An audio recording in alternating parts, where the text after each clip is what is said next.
कोल्हापूर लोकसभा मतदारसंघातून महायुतीचे उमेदवार खासदार संजय मंडलिक साहेब यांना जवळजवळ 6 लाख मतं या लोकसभेमध्ये पडलेले आहेत. त्याबद्दल सर्वप्रथम मी कोल्हापूर लोकसभा मतदारसंघातील तमाम नागरिकांचे मनपूर्वक आभार व्यक्त करतो. ज्याचा आपण उल्लेख केला की प्रचंड ताकद लावलेली होती, ही वस्तुस्थिती आहे. कारण महायुतीमध्ये 3 घटक पक्ष भाजपा, शिंदेसाहेबांची शिवसेना आणि राष्ट्रवादी एकत्रितरित्या आम्ही या उमेदवारांसाठी काम करत होतो. त्यामुळं ताकद ही चांगली लागलेलीच होती. परंतु देशभरामध्ये जर आपण चित्र पाहिलं तर विशिष्ट वर्गाच्या लोकांनी काँग्रेसकडे त्यांचा जादा कल आपल्याला या निवडणुकीमध्ये पाहायला लागला आणि त्यामुळे देशभरामध्ये अनेक केंद्रीय मंत्री महोदयांचा पराभव झालेला आहे. राज्यातल्या काही मंत्री महोदयांचा पराभव झालेला आहे. अनेक मोठमोठे नेते जे आपण विचारही करू शकत नव्हतो ते सुद्धा पराभूत झालेले आहेत आणि तोच साधारण निकाल कोल्हापूरमध्ये सुद्धा आपल्याला पाहायला मिळाला. आणखी एक महत्त्वाचा फॅक्टर इथं म्हणजे समोर जे उमेदवार होते ते स्वतः श्रीमंत शाहू छत्रपती महाराज उभे असल्यामुळं तो एक प्लस पॉईंट काँग्रेसची जमेची बाजू होती आणि त्यामुळं हा फरक पडला. मताधिक्य थोडंसं जास्त झालं, जे अपेक्षित होतं तसंच झालं नाही. म्हणजे कागल आणि चंदगड या 2 विधानसभेमधून आम्हाला साधारण 1,20,000 मताधिक्य आपल्या महायुतीला मिळेल असं अपेक्षित होतं, परंतु उलट झालेलं आहे. कागलमध्ये 14,000च फक्त लीड मिळू शकलं. चंदगडमध्ये तर आपण थोडंसं मायनस गेलेलो आहे आणि राधानगरी, बुदरगड तालुका आणि करवीर तालुका हा सुद्धा अनपेक्षितपणे मताधिक्य काँग्रेसला जास्त मिळालेलं आहे. आता स्वर्गीय PN पटेल साहेबांचं त्यामध्ये मोठं योगदान आहे, परंतु जो निकाल झालेला आहे तो आम्ही स्वीकारलेला आहे. जनभावनेचा आम्ही आदर करणारी मंडळी आहोत. दुःख आहे, परंतु आनंद या गोष्टीचा आहे की केंद्रामध्ये फिर एक बार मोदी सरकार जो नारा आम्ही दिला होता तो देशभरामधून NDAचे आमचे 292-93 खासदार निवडून आल्यामुळं सत्ता स्थापनेचा मार्ग मोकळा झालेला आहे आणि विकसित भारतचा संकल्प घेऊन मोदीजींनी जे काम सुरू केलेलं आहे, जे कार्य सुरू केलेलं आहे त्यामध्ये आम्ही सगळेजण हिरिरीनं सहभागी होणार आहोत. 234 जागा जिंकल्यानंतर इंडिया आघाडी कुठेतरी आता हालचाली करताना पाहायला मिळते. तेजस्वी यादव आणि नितीश कुमार देखील आज एकाच विमानानं प्रवास करून दिल्लीला जातात. या सगळ्या घडामोडींकडे तुम्ही कशा पद्धतीने पाहता? NDA त्यांनी सरकार स्थापन करणार, NDAची सत्ता स्थापना होणार, प्रधानमंत्री मोदीजीच पंतप्रधान होणार, यामध्ये कोणताही बदल होणार नाही. ही इंडिया आघाडी जी ही क्षणभंगूर आहे, ही थोड्या दिवसात कालबाह्य होणार आहे. हे सगळे अतिमहत्वाकांक्षी नेते मंडळी यामध्ये आहेत, यांचं एकमेकाशी पटत नाही. तुम्ही पाहिलं असेल केजरीवालांचं आणि काँग्रेसचं कसं समीकरण हरियाणा आणि दिल्लीमध्ये झालं. म्हणजे अनेक गोष्टी आहेत. त्यामुळे हे काय एका ह्याच्यामध्ये सगळे बकेटमध्ये हे लोक राहतील असं मला वाटत नाही. ते आज काही जरी म्हणत असतील सत्ता स्थापनेपर्यंत, ज्या दिवशी मोदीजी पंतप्रधान पदाची शपथ घेतील त्या दिवसापासून हे सगळे विखुरले जातील आणि पुन्हा त्यांच्यात आपापसात सगळी मारामाऱ्या सुरू होतील असं मला वाटतं. ही वस्तुस्थिती आहे. मतदार हाच राजा असतो.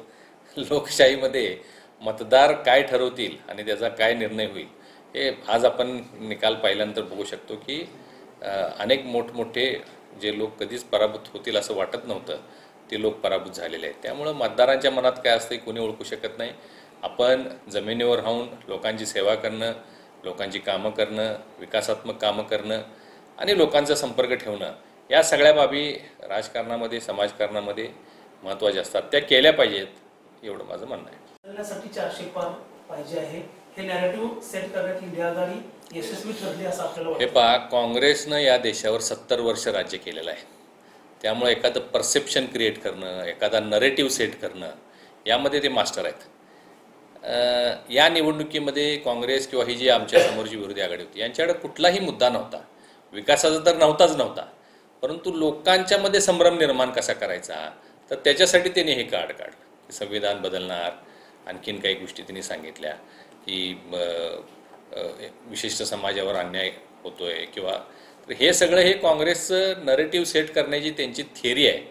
त्या थिअरीला काही प्रमाणात लोक बळी पडलेत असंच म्हणावं लागेल आपल्याला. आणि त्याच्यामुळं जरी झालं असेल, पडझड जरी झाली असली तरी मॅन्डेट क्लिअर आहे. आज NDAच्या बरोबर लोक राहिलेले आहेत, आमचे खासदार पूर्ण मेजॉरिटीनं आलेले आहेत. त्यामुळं सत्ता स्थापना करणं आणि पुढं 5 वर्ष चांगले निर्णय घेणं, लोकहिताचे निर्णय घेणं, यासाठी आम्ही कटिबद्ध आहोत. हा पारंपरिक वोटर्स कुठेतरी भाजपपासून दूर गेल्याचं दिसतंय. हे जर विश्लेषण कसं करावं?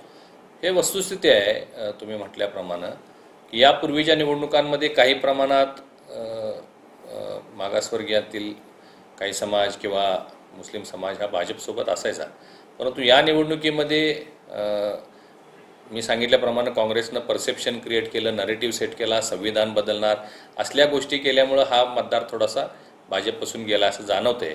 आता याची कारणं काय आहेत, पुन्हा कसं त्यांना आपल्यासोबत घ्यायचं, या सगळ्या बाबी ज्या आहेत त्या वरिष्ठ पातळीवर त्याच्यावर विचारमंथन होईल आणि भविष्यात आम्ही त्यांना सगळ्यांना सोबत घेऊन मी भविष्यात काम करू.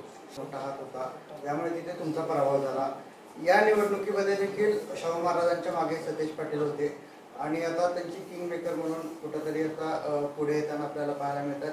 सतेज पाटील यांच्याबद्दल काय, या निवडणुकीबद्दल काय वाटतं? हे पहा, गेल्या निवडणुकीमध्ये सुद्धा जसं आपण मगाशी सांगितलं की मतदार हा राजा आहे, मतदाराने ठरवलं, माझा पराभव झाला.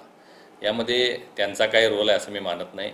याही निवडणुकीमध्ये आज ते जरी त्यांच्यासोबत असले तर दक्षिण मतदारसंघामध्ये कुठं त्यांचा प्रभाव दिसला. त्यामुळं त्यांनी काय त्याचं श्रेय घेण्याची आवश्यकता नाही आहे, ते श्रेय घेऊ शकत नाहीत. श्रेय खरं द्यायचं असेल तर ते स्वर्गीय PN पाटील साहेबांना द्यावं लागेल, कारण 71,000चं मताधिक्य करवीरमधून त्यांनी महाराजांना दिलेलं आहे. दक्षिणमधून ते लीड देऊ शकलेले नाहीत, उत्तरमधून ते अपेक्षित लीड देऊ शकले नाहीत. त्यांचा आकडा 1 लाखाचा होता, तो कुठंतरी 10-15 हजारवर आला. त्यामुळे त्यांना त्याचं श्रेय देता येणार नाही.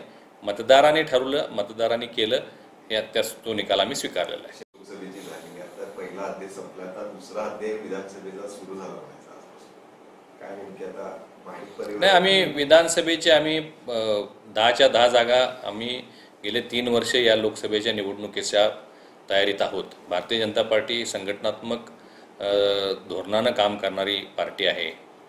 खूप मोठ्या प्रमाणात नेटवर्क आता निर्माण झालेलं आहे. बूथपासून कार्यकर्त्यांची बांधणी झालेली आहे. या निवडणुकीमध्ये सुद्धा भाजपच्या कार्यकर्त्यांनी खूप मेहनत केलेली आहे आणि त्याचा कुठेतरी निकालामध्ये आम्हाला प्रभाव दिसतो.